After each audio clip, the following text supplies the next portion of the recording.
The old man's eyes gleamed with the weight of centuries, wisdom swirling like the smoke from the fire before him. Wakasa, Tatanka's voice was as steady as the earth itself. Our people have been more than warriors. We are the eternal guardians of this land. We don't own it. The earth owns us. You must never forget, because the day you do, everything we know will be lost. As the future shaman, you will carry this truth, not just for our tribe, but for those who dare to listen. Wakasa felt the gravity in his grandfather's voice, but deeper still, he felt it in his soul. The earth had always whispered to him in the rustle of leaves, in the wind that wound through the trees. But now, it was screaming. Years flew by, and Wakasa grew not just in age, but in wisdom. He mastered the sacred songs that called to the spirits, learned the power of healing with a touch and a chant, and danced the rituals that made the ground beneath him tremble with life. But as his spirit sharpened, the world beyond their sacred lands began to fracture.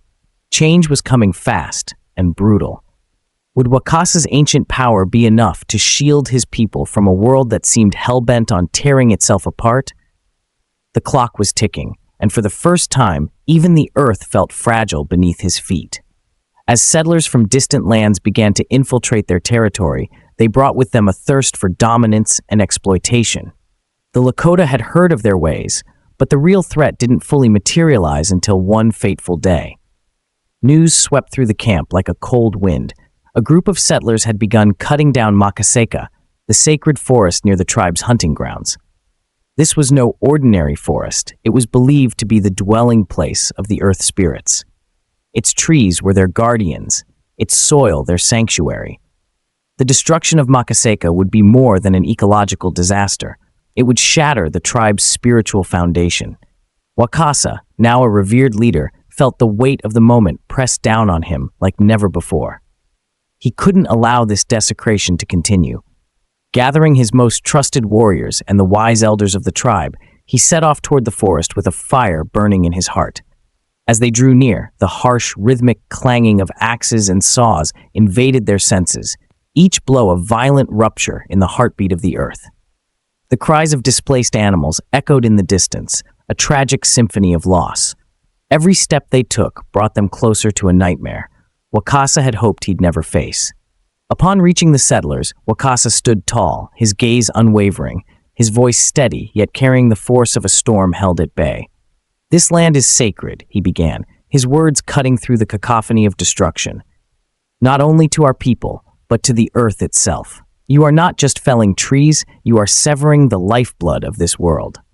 The settlers paused, taken aback by the quiet power in Wakasa's presence. But the real battle had only just begun, and it wasn't just for land, it was for the soul of a world hanging in the balance. "You are not its masters," Wakasa said firmly, his voice rising above the uneasy silence. "You must understand we are all keepers of this land. It is not ours to exploit, but ours to protect." The settlers, their hearts hardened by the lure of resources and profit, at first met his words with resistance. They had traveled far, driven by dreams of prosperity, and the trees of Makaseka were nothing more than timber for homes and tools. But Wakasa didn't back down. With every word, he wove stories of the land's sacredness, tales of balance between nature and humankind, and the deep consequences of living out of harmony with the earth. As his voice filled the air, something shifted. One of the settlers, a man named Thomas, stepped forward, the weight of Wakasa's words stirring a long-forgotten memory. Thomas had grown up in a small village where the land was cherished, where the rhythm of the earth was honored. The way Wakasa spoke echoed the teachings of his own childhood. "I understand," Thomas said, his voice soft but steady, "but we need these trees for our homes. Is there a way we can find a balance?" Wakasa met his eyes, seeing in them a spark of hope. He nodded slowly. "If we work together, we can find harmony. The earth provides, but only if we respect her."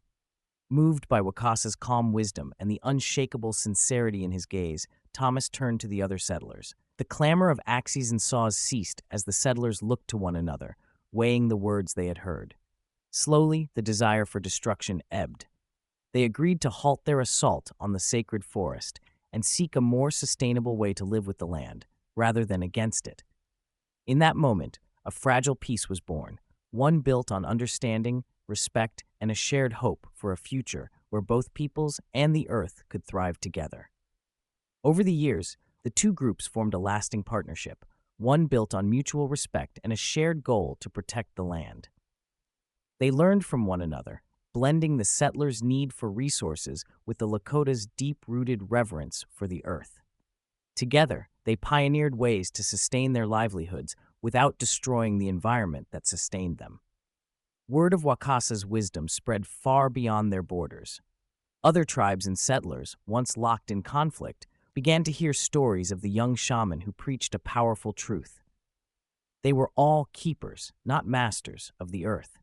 His teachings sparked a movement, a ripple of ecological stewardship that grew stronger with each passing year. Years later, Wakasa, now an elder, stood on a hill overlooking the thriving forest of Makaseka. The trees, once on the brink of destruction, now rose majestically towards the sky, their roots entwined with the soil that had nourished generations. They were more than just trees. They were a living testament to the power of unity, respect, and balance with nature.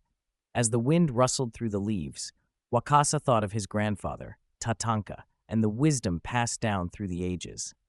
The land was still sacred, still pulsing with the spirit of the Great Mother. Tatanka's words echoed in his mind, "Be the keeper of the earth, not its master." Wakasa had lived by this creed, and in doing so, ensured that the earth, along with its ancient, fragile wisdom, would endure for generations to come. In doing so, Wakasa ensured that future generations would continue to honor and protect the land that gave them life.